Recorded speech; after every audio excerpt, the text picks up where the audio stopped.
Rondo. So it's Colorondo8. I call him Rondo, and he said, nobody calls me Rondo. Call me C8. So if you want a shorthand, you can use Colorondo or C8. I like Colorondo. But he is an Inkling player. I could say that whole thing. It's nice. It's smooth. It flows off the tongue. But Colorondo is one of the best, if not the best, Inkling player in the United States versus Blender, who is a Paluetna player, coming to try to make an upset, I believe, right now. And Paluetna is a solid sword player. Spear, I believe she has. She's got a, I think it's a staff. It's a like a staff. I was going to say it's longer than it's a sword, but I don't think there's no limit on length of swords. That's when you're dealing with Cloud Strife has anything to say when you're dealing with anime characters, it don't matter. That thing could be a whole a country wide long. That's true. It doesn't matter as long as it does its damage. And right now, we got my man C8 in the front. Like you said, he is a top renowned Inkling player.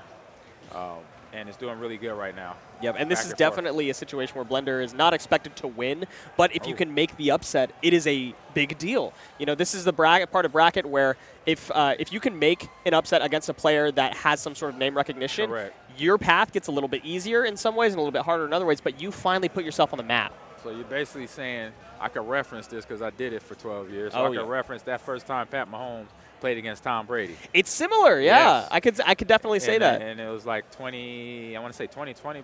No, it wasn't 2020. It was 2018, maybe AFC, NFC championship game when he was just getting on the ropes and came in with the loss. But you knew that he was going to get better in terms of Pat Mahomes. Right. And so maybe Blender can get better from this, you know, knowing that everybody's suspecting C8 to come away with the win here. That's true. It really is about what you take away from playing a top player. Like, there's so much information you can get just by watching this back. Yep. Like, that was a jump read from Colorondo. He was expecting Blender to jump because Blender has been jumping a lot, using that double jump that Paluetna has available.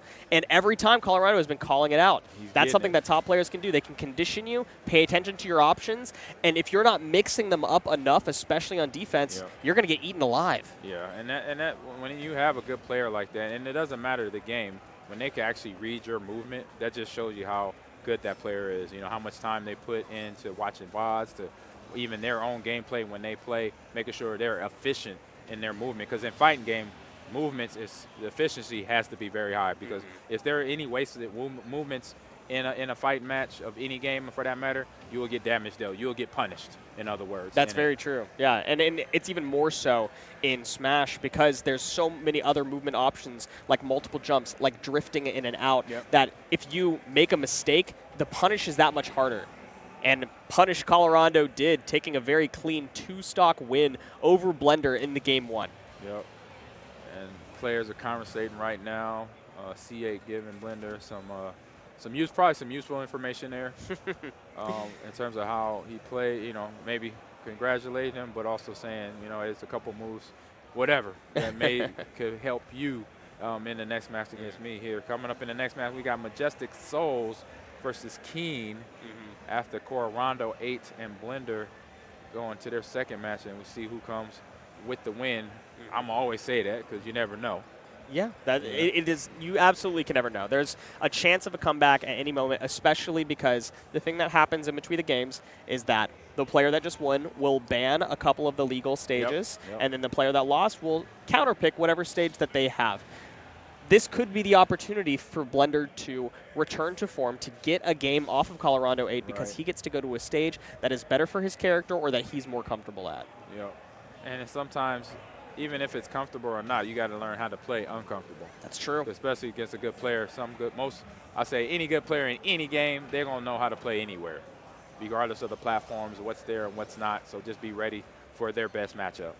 Exactly right about that. And ultimately, in this matchup of Paluetna versus Inkling, there's not like one stage that really benefits one over the other. They both like to have platforms to work with to extend their combos, but ultimately, Colorondo, you know, you can call the matchup good, you can call the matchup bad, whatever you want to call it. Colorondo clearly is looking like the more seasoned player at the moment. No, the movements, all the reaction, you know, he's already anticipating, you know, counterattacks to, you know, regular blocks on his own. He's shielding constantly, so he is always basically processing everything at once that Blender is doing.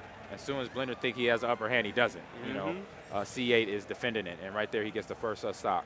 First stock with the guaranteed option, by the way. There are some combos in this game one thing Smash is not necessarily known for, like other fighting games, is that other fighting games have a lot of really true combos that things just string into other things without a chance to get out of it. Smash isn't that way for the most part, but Inkling has one thing that she can do, which is at higher percentages. She can up throw you and then use an up air, and it will guaranteed take the stock off of different characters at different percentages. You know what? I've noticed that with some characters, and I believe I say a few. I can't think of the character right now. It'll pop in my head later. But I've played against characters when I'm like, that was a little too easy. Yeah. You know, on the up attack where they knocked me off the map and got the damage and got the stock. So it'll chime back in my head later on. But I know that is I say is a mechanic or is a advantage for some of the Mario or Super Smash Bros. Players on here. That's very true. That's what ultimately makes some of the best characters in the meta right now as good as they are. They have these guaranteed options that you cannot escape from that maybe are not even that difficult to execute on if you have just a little bit of practice. Yeah, and I would say even though Inkling doesn't have a sword, she has the gun, the paint gun or what have you. That's similar to that, and so that's that advantage right there. That's true. It's a disjointed move that allows you to swing from a little bit further away. There's Blender with a stock win right there, but still has to work for going for the sweep here. He's down one stock. This is where we saw game one as well, and it wasn't much more percentage on Colorondo before Colorondo was able to find the game closeout. Right now, trying to close it out. How do you get back to stage? Still hanging off. Good job in stage guard right there, or I say edge guard right there. And Blender was able to make it back, if only for a short amount of time. Colorondo still swinging, not allowing Blender any sort of comfort on the stage. Says, you have to swing back or I'm not going to let you back. Right, there's a Blender, some attacks that landed right there. A few. But it's right back to advantage C8 on terms of comboing or even countering back. Exactly right. Now you have to be worried if C8 does a normal get up and then tries to do a back throw on you, you are gone. But doesn't even need to. Runs up, hits with the forward air as Blender drops shield at an inappropriate time and loses the set 2-0. Yeah, and like you said, the better player is just the technique behind them, the mechanics behind them, and then the timing. You know, and for every move that Blender threw at C8 there, he was reacting to. Yes. You know, you saw from if it was a block to a counter to his shield to jumping to almost mirroring him every time.